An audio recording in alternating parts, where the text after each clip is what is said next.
Linguistics Behind the Scenes. What you always wanted to know about language and how to explore it. With Christina Sanchez-Stockhammer. And Dominic Piazza. Hello and welcome back. Yes, hi Christina. Hi Dominic. Back again to record another episode of our podcast talking about language and culture and everything in between. Yay! Christina, what did you have for breakfast this morning? Nothing special. Some cereal with milk and some Earl Grey tea. What about you? I had a cup of coffee. I'm not usually very hungry in the morning, but they say breakfast is the most important meal of the day. Breakfast, the word breakfast is very linguistically interesting, right? Because it's break fast, which you break the fast of, well, I assume the fast of the fact that overnight you didn't eat because you were sleeping. Yeah. And in German, it's Frühstück, which is early piece. Mm-hmm. Yeah, the early piece of bread. I mean, traditionally, piece of bread. Yeah, traditionally, what you have in the morning is some bread with some butter, jam, marmalade, different types of spread on top. But very often I'll just have cereals. But at the weekend, sometimes I do have that. Yeah. Very nice. You get the impression linguistically, that bread is very important to German culture and German history. Much in the same way we spoke about on a previous episode, rice is very important in Japanese culture because they use that word for breakfast, lunch, and dinner. So yeah, bread must be very important in Germany. Definitely. You can get it everywhere. We have plenty of bakers who produce a lot of different types of bread. And I've been to many places in the world, but I think I've rarely ever seen bakers like in Germany, where you have such a variety of bread of different types. There's some bread that uses wheat, and there's other bread that is a lot darker and that contains different types of grain. So it's fantastic, such a variety. But then, I'm very much into good food, not just bread, but also other types of food. But bread is definitely a very important part of it. Oh, I agree. German bread is delicious. German bread is, you haven't experienced bread until you've had German bread. Actually, in living in Germany, a lot of people will ask, what do you think about Germany? And I would always say, well, the food and drink is fantastic, which is, I don't know if it's something you often hear. Germany is renowned for its beer, right? World famous beer, some of the best beer in the world. But beyond just the beer, there's a lot of delicious food in Germany. Oh yeah, I entirely agree. So, what kind of food have you tried already? What's your favorite German food, Dominic? Okay, all right. Well, of course, there's bratwurst, which is it's reminiscent of a hot dog. It's not a hot dog. It's a very good way to make Germans upset. To kind of to set them off is to compare bratwurst to a hot dog. Yes. It's bigger than a hot dog, that's for sure. And of course, the sausage is made in a different way. But it's widely available, super, super cheap, and delicious. Other famous German dishes, well, there's sauerkraut, or sauerkraut, as we would say auf Deutsch, which I have been told is a winter food. It's traditionally a winter dish. It's good in the winter because it contains a lot of vitamin C. That's also why in the past sailors used it on their ships, because it helped them not to get certain illnesses which are related to a lack in vitamins. But actually it's also eaten in the summer. So when I go to a beer garden and have sausages there, I'm typically offered to have sauerkraut with the sausages and also bread. So I would say it's a round the year dish. Okay, yeah, it's pretty tasty too, although quite sour. But there's also the other type of sauerkraut, which is the red kind. Is that sauerkraut? It's the red sauerkraut? Yeah. It would rather be Rotkraut or Blaukraut. Yeah. So it's a kind of cabbage too. Oh, okay. So sauerkraut is actually cabbage that has been fermented. Yeah, sour cabbage, I guess, would be a translation. Yeah. And it's just that usually people refer to it as sauerkraut. And the Germans are sometimes also called the krauts because of that sauerkraut. That's right. That's kind of an old one, but yeah, that's true. At least that's what I was taught in school. Yeah. As a kind of stereotype. That's one I feel like I would hear in movies, but I don't know if I've heard anyone use it contemporarily, but yeah. Also, very famous German food, one of the most famous, is the Wiener Schnitzel. I think a lot of people around the world have at least heard that word. Of course, what's interesting about Wiener Schnitzel is that Wiener is the German word, or Wiener. Well, English speakers are very familiar with the word Wiener because it's another word for a sausage, I think. It means Viennese. It means coming from Vienna in Austria. And so, of course, Wiener Schnitzel would be like a Viennese schnitzel. Yeah, I think that's actually a kind of imported dish. And it's also a very special dish because it contains veal, which is a relatively expensive type of meat. And so very often in Germany, instead, you will find Schnitzel Wiener Art, which is Schnitzel Viennese style. Yeah. And that is because they use pork instead, which is cheaper. Yeah, which is cheaper. And so, yes, typically the Schnitzel Wiener Art is also kind of more widely available. It's easier to come by, I think, at restaurants. Very cool. Very cool. Yeah, German food is delicious, and you can find it everywhere. And I mean, like, especially like during the summer, like bratwurst, there'll be tons of like little stands, little like food shops that are selling bratwurst for just like a couple of euros, and it's delicious. It's really fun. Yeah, so the bratwurst is like our German fast food, I would say. But then, of course, I mean, fast food is what the United States is famous for. So, I mean, so if I think about food in the United States, what comes to my mind, for example, is hamburgers and let me think, what's the correct word? Chips, or shall I say French fries? Yes, that's a classic one. Yeah, you'll confuse the Americans if you call them chips. But it's funny because the word hamburger literally has Hamburg in it, which is a place in Germany. Yeah. Yeah, I think it's actually related to that historically in some way. And I mean, what you just mentioned, I mean, the chips and the French fries. I mean, in Germany, when we talk about what I just called chips, actually, we would call them pommes. Pommes is short for pommes frites, which is actually a French word. Yes, it is. Which means fried apples, but in that case, the apples is earth apples, pomme de terre. When we use the word chips in German, actually, we use it in the same way as Americans.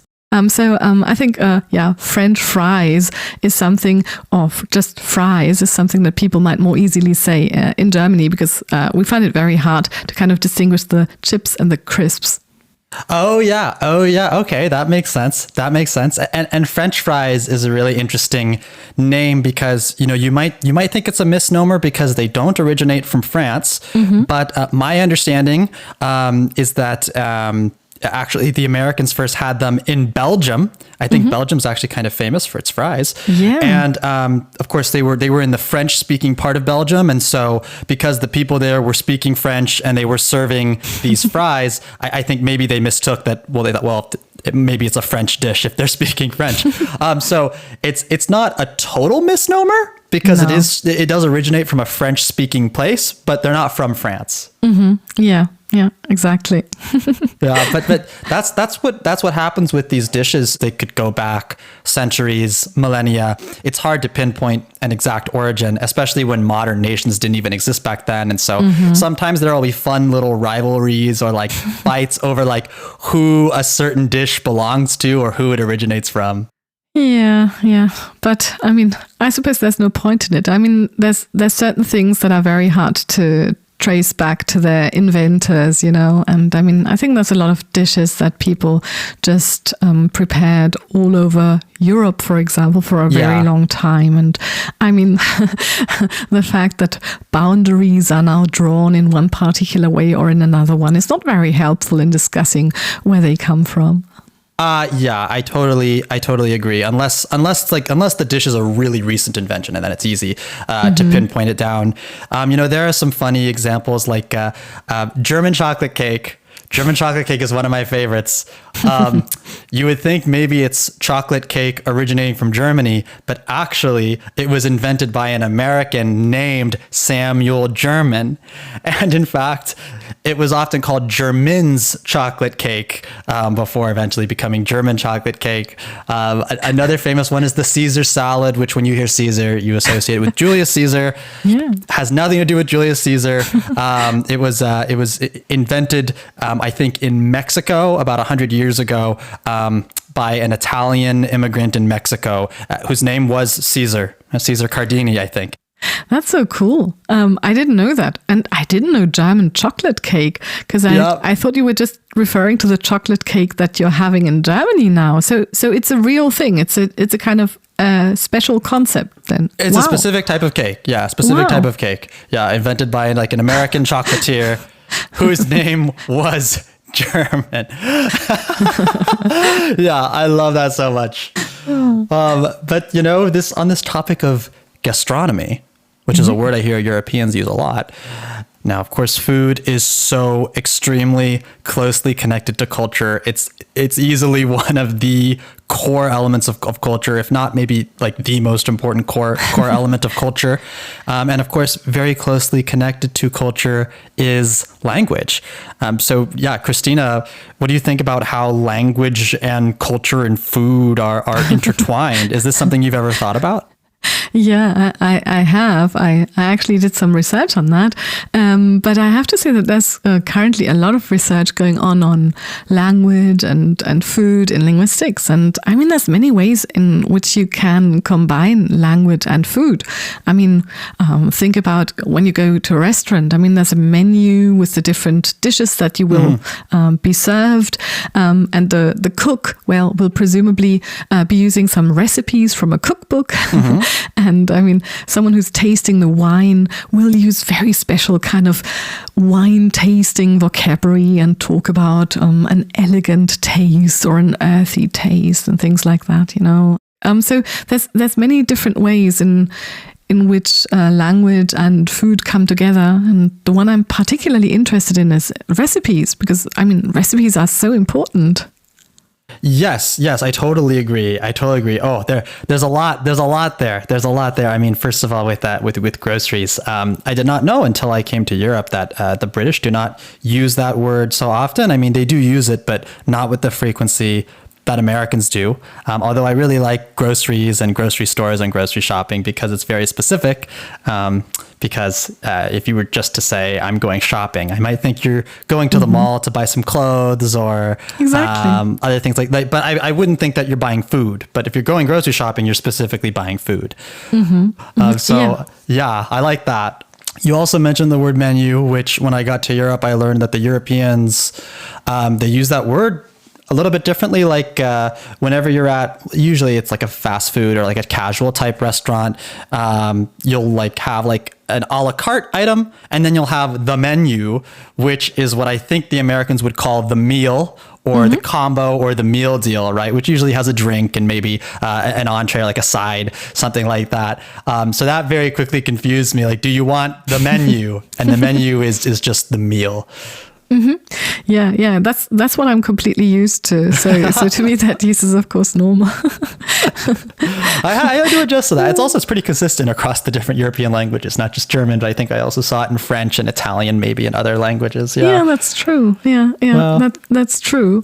And I mean, like in terms of the cooking recipes, I mean, that's the kind of combination of language and food that I'm particularly interested in. I mean, cooking recipes are a fascinating type of text because they have existed for quite a while. I mean, we have some cooking recipes that go back to the old Babylonian period, about 1700 BCE. So they were engraved on clay tablets in cuneiform writing. So that really testifies to the fact that even very early in the history of humankind, people wanted to transmit recipes from one person to the next,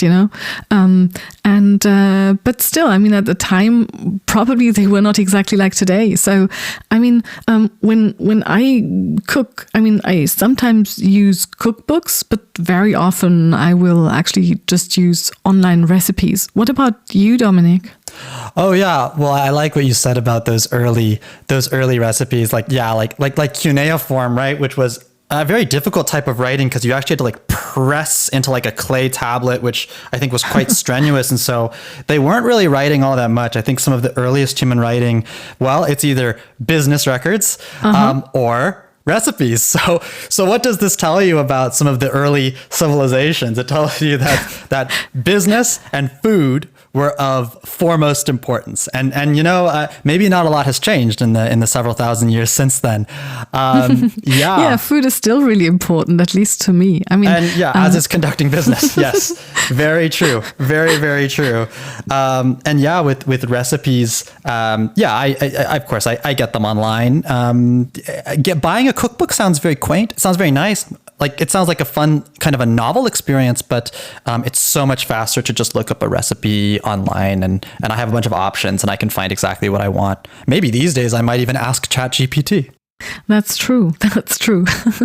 But what I will very often do is that I'll just go to a recipe website or just look on the internet for a recipe which contains the ingredients that I'm interested in. Because I mean, that's what I expect a recipe to have, a list of ingredients and then a step of instructions. But of course, I mean, these days there's even more things that I would expect in a recipe. I mean, I would also expect some kind of image so that I can see the prepared dish.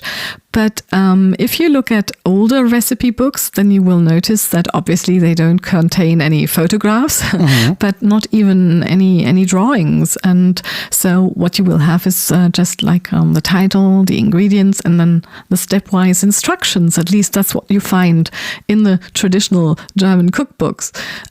But of course, I mean, there's a lot of information that I'm interested in. I mean, things like how many servings does this recipe produce in the end, or how long will I have to cook? I mean, that's very important information when you're in a rush. Yes. That is true. Yeah, you hope they put the cooking time at the top. Yeah, yeah. I agree.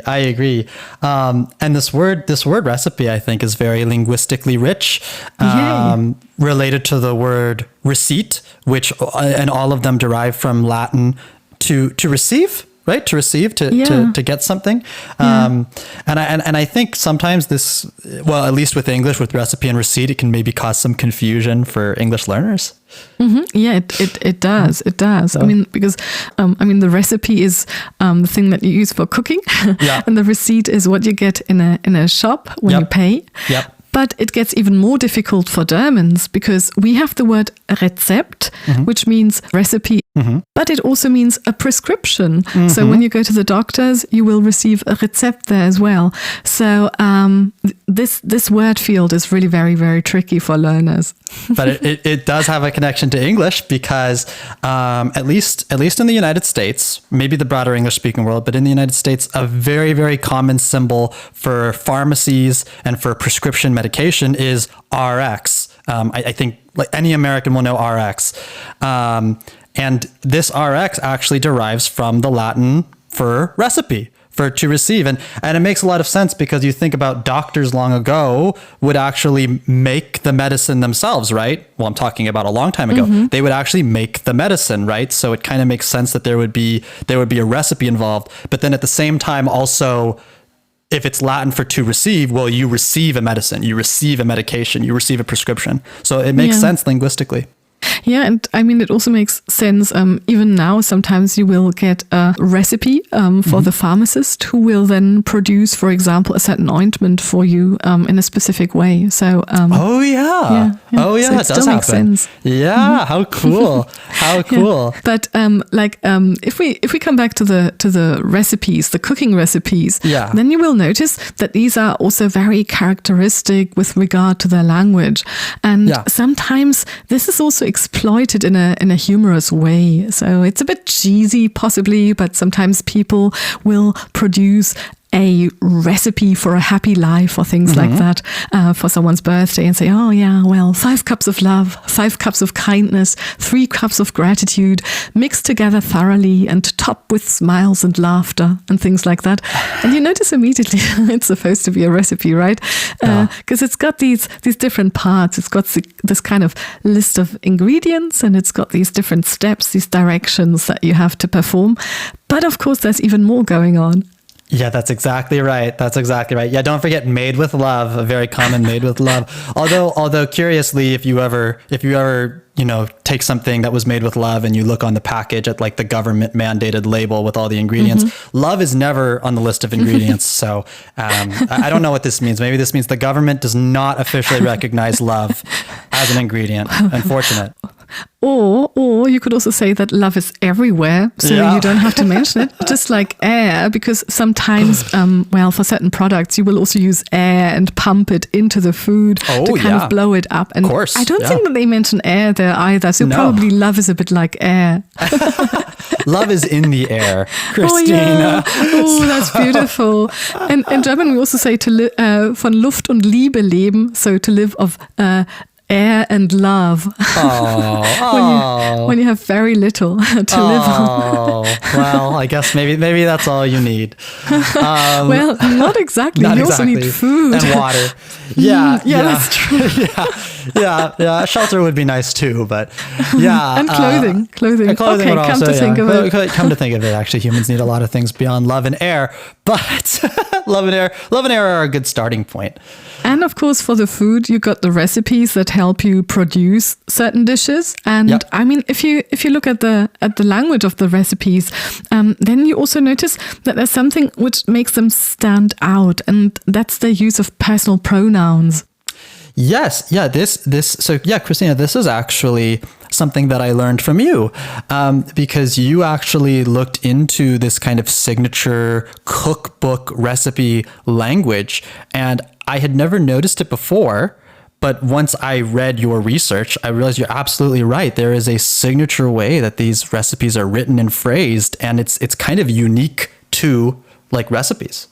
Yeah, at least I would think so. I mean, recipes in some ways are a bit like instruction manuals, but it's at the same time, I would feel that they're different because, I mean, if you want to build a shelf, or if you want to, for example, build a machine, then you just want to have an instruction of what to do next in order to achieve that result. But I think in recipes, it's more about the sensory pleasures and emotions and people also wanting to transmit joy, I suppose.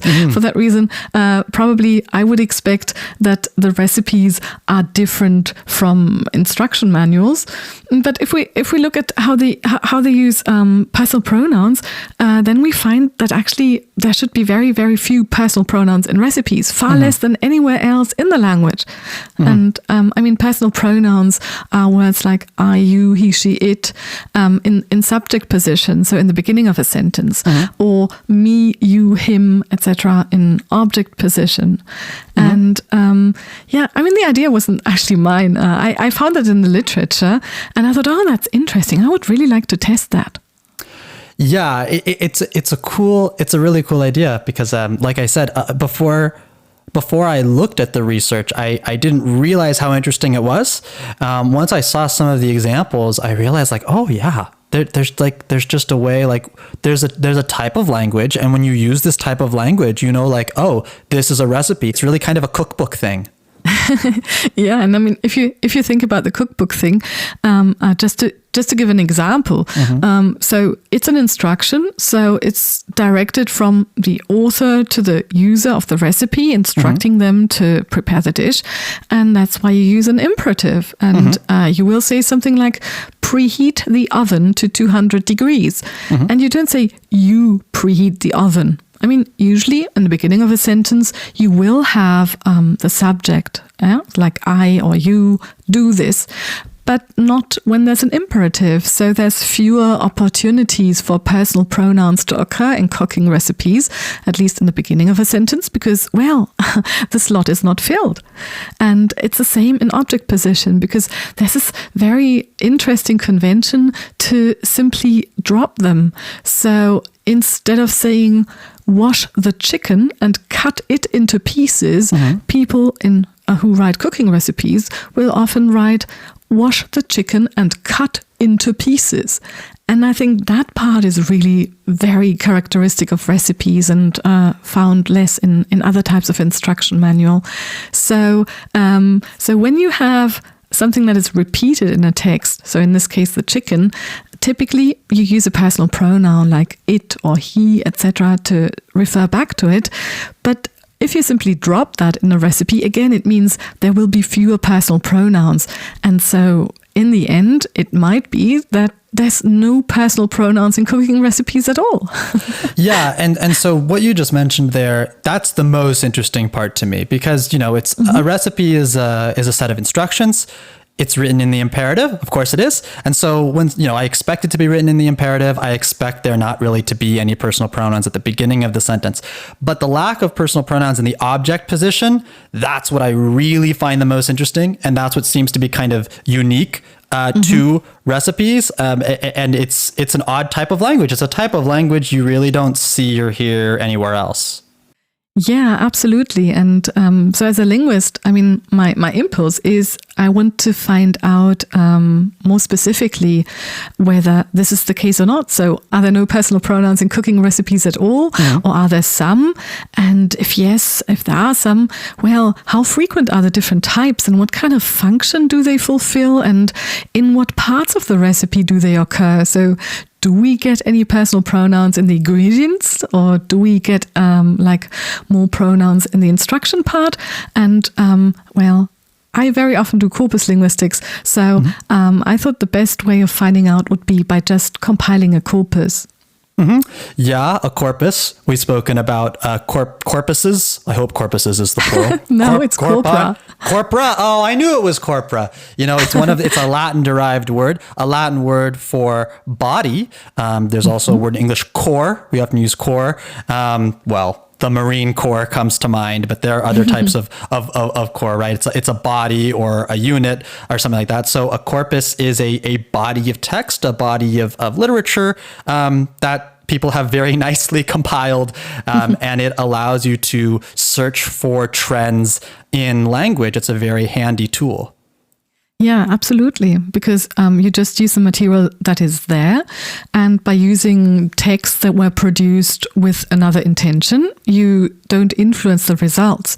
But in this particular case, I had a very, very strong hunch that there might actually be personal pronouns in the introductory part of recipes.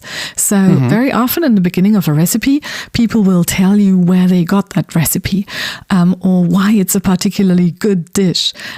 Things like, this soup will transport you straight back to your favorite restaurant, or this is the cake that my grandmother always used to make for me, or things like that, And so I had that idea, and I wanted to make sure that I didn't select recipes myself, because otherwise I might have selected those that contained precisely these things.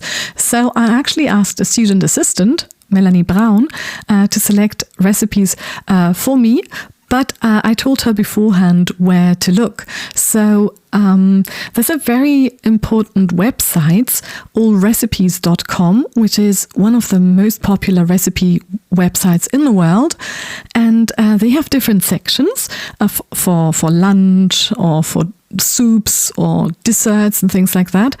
And so I asked my assistant to select 20 recipes from each of these 10 categories, and then to write them into a text file.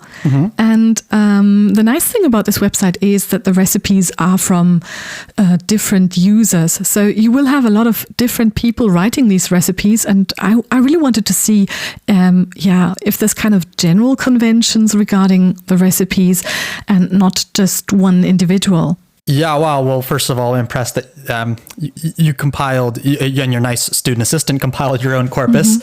That sounds like a lot of work. Typically, linguists are working, well, usually they're working with corpora that have been pre-compiled, right? Or at least that's the most efficient thing to do.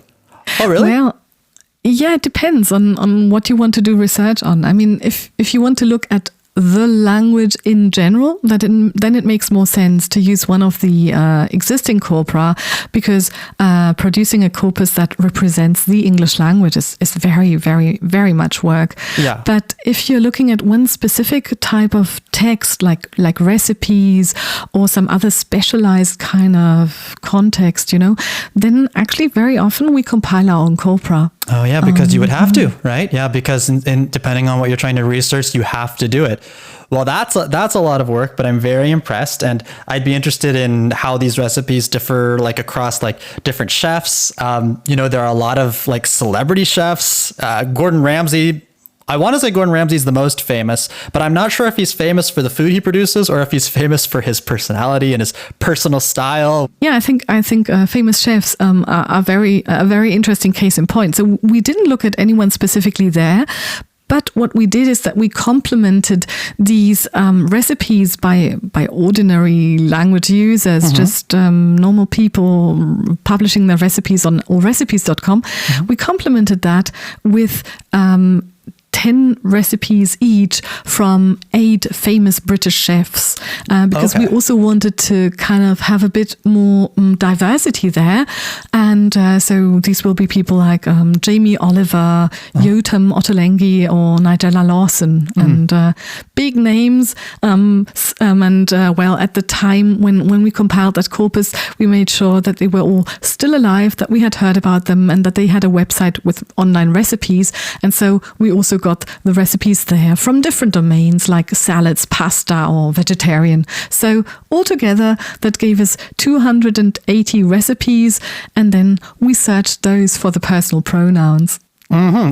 Cool. You're kind of balancing like professional recipe writers who kind of do it for their job versus kind of more ordinary everyday people kind of writing these recipes online. That's a good balance. And 280, that sounds like a lot. That sounds like a pretty decently sized corpus to work with. Yeah, it is, but it's still small enough to be able to check certain things very carefully, because one of the things that I noticed while I was carrying out this research is that the personal pronouns are actually a bit tricky, because some of them are identical with other words. So, for example, her. I mean, the word her as an objective personal pronoun, for example, I gave it to her. This is identical with the genitive pronoun, like in her plate. At least, I mean, that's how some people would call it. Some grammars would call it a genitive pronoun, but the grammar that I used counted that as a separate category. So I had to make sure that I didn't include items like her plate. Or, for example, if you think about the word us, any idea what happens if you capitalize it? Well, when you capitalize it, it becomes US. Yes, exactly. And the question is, could it happen? Because what we do is we want to look for all the different spellings. So we don't actually distinguish the beginning of a sentence from the middle, because we want to make sure to capture everything. So for that reason, could it be that US was used in the recipes? Yeah, I would think so, because recipes deal with units of measurement. And very famously, the US uses different units of measurement than most of the world. Oh, wow. That's fantastic. I didn't know that when I compiled the corpus. I was really surprised, but also really glad I checked, because I wouldn't have expected that. And so what I did then in the analyses was to kind of make sure that these didn't count in the analyses, so that in the end, the results were really about what I was looking for. All right. So you put this all together. You made sure that you isolated for what you were looking for, so you didn't get like false hits. So what did you end up find? Did you find what you expected, or did you not? Yeah, well, I would say I did, because, so in the literature, I mean, the expectation was that there would be very few personal pronouns. Yep. And that's correct. So What I did is I also looked at a corpus of the English language in general to see how commonly the personal pronouns occur, because I needed a kind of baseline to compare it with. And so if you look at 1,000 words of text in English, you will find about 48 pronouns. Whereas in the cooking recipes, there are just 24 personal pronouns. Ooh, cut in half. 1,000. Wow, Yeah. that's a really significant drop. It Wow. is. I mean, really drastic. I mean, Yeah. it's not zero, as you might expect, knowing that there's none in subject position in the instructions, and that they're often dropped.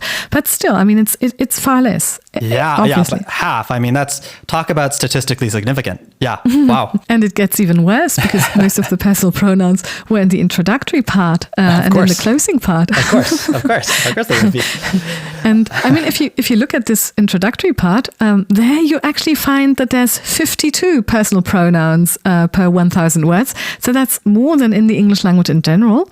And a lot of them were first person pronouns, particularly I. I mean, there's a lot of I's in there. So people talking about, why they, what makes the recipe special for them and things like that. But if you take that away, if you take away that introduction where people elaborate on why it's a great recipe and the closing part where they might kind of give you additional tips, then you're just left with the title and the list of ingredients and the directions. And you know what happens then? Oh gosh, how low is this number going to be? Okay, I don't know. What is it? It's 10. Oh. So it's less than a quarter of what you usually find. Yeah, okay. Well, consistent with what we thought, but still it's fascinating to quantify it. The introduction and the conclusion. Yeah, the introduction on these recipes, typically, it's someone might write kind of like a little personal narrative about the recipe, about the dish. And I think the purpose is to kind of set the mood and make it fun. Absolutely. And I mean, these introductory parts, I also wanted to know how often they occurred in the recipes because, I mean, it could be that only some of them have them. But of the 280 recipes, 278 had them. So oh my God. It really seems to be very common. Oh, that's way more common than I thought. That's almost 100%. Oh my gosh, it's almost ubiquitous. Okay. Yeah, it's crazy. Yeah, and so, but interestingly, in German cooking recipes, we don't tend to have these, at least not traditionally. So, but they're so common in the online cooking recipes that my first instinct was to assume that this was due to the requirements of internet publishing. Yeah, that would make sense. I mean, first of all, you said that in these introductions, there's slightly more personal pronouns than usual. That makes sense because these introductions are almost always personal, like very personal narratives. Yeah, so it would make sense it's become more prevalent in the online with the rise of online recipes because, typically these websites, these recipes are available to view for free. But of course, everyone will tell you nothing is free in this world, right? They have to pay the bills somehow. And so websites usually, you can read the website for free and they get revenue from advertising. And they get more advertising revenue depending on how much time you spend on the website. And so there's kind of a strategic incentive to keep the user on the website as long as you can. And so that's why you might write an introduction so that it takes them a bit more time to read the recipe. And that's also why usually these introductions, I mean, they're fun. I like them, but I would rather skip it. I just want the instructions. Yeah, there's actually a lot of people who think that these extensive life stories are a waste of their time. Oh, well, that's harsher than I put it. But if I'm in a bad mood, I might feel that way. Yeah. But I have to say, I also like them. I actually have to say I like them very much because we don't really have them traditionally in German recipes. And so it's a cultural thing. I really appreciate that. And I like to be entertained. So I think it's very nice to learn more about the recipe. And I have to say that a long time ago, I got an English language cookbook just because of the stories, because I really liked the stories.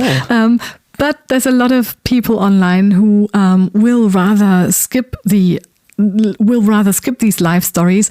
And for that reason, some websites will offer buttons that take you directly to the recipes. And there's also software which gets rid of these stories so that you just get the recipes. A button to skip. Yeah, well, that's human ingenuity for you. Of course, if you had an actual cookbook in front of you, you could skip it simply by flipping the page. But actually, I'm curious. So is this actually tied to the rise of online recipes, or did these kind of introductory narratives exist beforehand, like in print?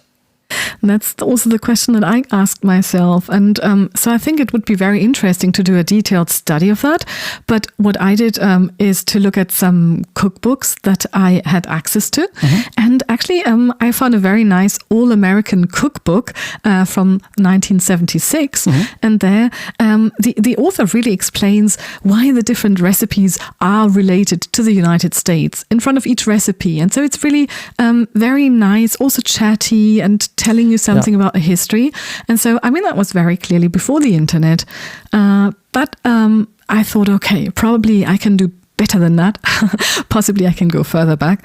And so I went to archive.org and there I found, for example, a cookbook for men from the 1940s in which someone wrote, if you make these whatever at all, better make plenty or you will lose all your friends. So I thought that was really sweet. So you really also have these little narrative elements that precede the recipes already in the early 20th century. So that surely means it must be some kind of traditional thing. Yeah, maybe also like, if you're an author, if you're a cookbook author, you want to infuse your books with a little bit of your personality, because if it was strictly a book of instructions, that's kind of encyclopedic. It's faceless. And so, you want to kind of develop a name for yourself, but also I would imagine it's more fun for the author to kind of infuse their personality in there. It definitely is. And the most exciting thing that I found was that this was already done over 160 years ago. So when I traveled through Australia, I came across a cookbook from 1864, the English and Australian Cookery Book by Edward Abbott. Yeah, very, very nice. Cookery book. And there, well, what he does is he doesn't really do it in front of every recipe, but he kind of, introduces certain sections, like, for example, different types of dish that have a joint theme, with such narratives.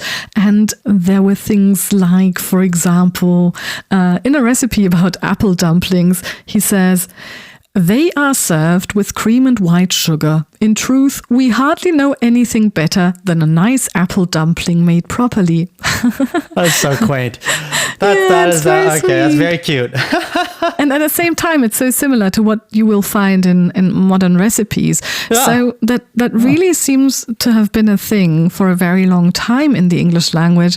And I think it would definitely be very interesting to do more research on that. Okay, it's a long and storied tradition. So then if we've established that actually these types of recipe narratives, these recipe introductions actually go back quite far, what I would like to know is, have they become more prevalent with time? Yeah, that would be very interesting. So, I mean, if there's anyone out there who wants to do research on that, feel free to do it. I'd be very interested in reading it. Oh yeah, I totally agree. And all of these personal narratives with recipes, it connects back to, not only is food deeply cultural, but it's deeply personal. It's whether it's a family recipe or whether it's a dish that you always had as a child or with someone you care about, or if you were traveling somewhere and you made an incredible memory and you had a certain food. Food is really, really personal, and it can even be kind of nostalgic. I think this was really beautifully illustrated in the famous Pixar movie Ratatouille, where, I think the movie released in 2007. So maybe I could spoil it, but I won't spoil it too much. But there's a scene in which a food critic tries a dish that was very, very carefully prepared, and he immediately, upon tasting it, is transported back to his childhood. And this is a very good thing. I think it's supposed to show that it had a deeply emotional and nostalgic impact on him, almost bringing him to tears, right? So sweet. Might be exaggerated for effect in the movie, but sometimes if you try a dish which has a really deeply personal connection to you, it can really mentally transport you and trigger these really strong emotions. And that's what's really beautiful about food. Absolutely. I couldn't agree more. And so food is very much about emotions. I mean, in German, we have a very nice saying, which is Liebe geht durch den Magen, basically meaning love goes through the stomach. And it basically means that, you can bond through good food. I mean, it's said, for example, when someone you like has cooked for you, and then you could say, Liebe geht durch den Magen. I love you even more because of that in a certain way. That makes sense. Yeah, the roughly equivalent phrase in English is the way to a man's heart is through his stomach. Which somehow also to a woman's heart. I know. Well, but the saying is about a man. But but it's okay because it's not as romantically phrased anyway. I don't know if I quite like it, but yeah. Sounds biological, doesn't it? More biological. It does sound biological. It does sound biological. You're right. Yeah, I agree. But as far as sharing recipes is concerned, of course, I mean, we write down the recipes that we particularly like, that we want to conserve, because they matter to us. So, for example, a friend of mine very often brought a very good dessert to parties, and then I wrote that down, or rather she wrote it down for me, and I've shared it so many times with other people in the meantime, and that is because it's so good, and people just love the taste of it, and so you just try to share these pleasant feelings, these pleasant emotions with others through recipes, and I think that's what makes them really special, and that's why you will have those personal pronouns as well, because it's the personal pronouns that allow us to kind of connect between the different roles in a conversation. So we have the first person pronoun, I, that's about the speaker, you as the reader, and then of course also the third person pronouns that are concerned with the things we talk about. Oh yeah. And the prevailing sentiment is that food brings people together, which maybe it sounds a bit saccharine, but it's the truth. It's the truth. And there's just a mountain of evidence, both historical and contemporary, to support it. This was a really cool study, Christina. Really unique angle. I'm not sure if it ever would have occurred to me to look into cookbook pronouns, but you did a really good job here, and you were able to extract some really concrete numbers. So Christina, this whole time we've been talking about personal pronouns, which intuitively, I would think personal pronouns are pronouns which refer to persons. But right off the top, you actually mentioned the pronoun it. So is it a personal pronoun? Because it only refers to like objects and animals. Yes, it's also a personal pronoun. It's a third person personal pronoun, just like he or she, for example. For that reason, we would also consider that a personal pronoun. And there's other types of pronoun which I didn't consider, though. For example, there are the relative pronouns like who or which or that. For example, the man who came, or the book which or that I read. Yeah, you're right. It's not a conjunction, but it serves as a connector. It serves as a very important connecting word. And you're right, because a pronoun is usually, it stands in place of something else, right? So that you don't have to repeat yourself.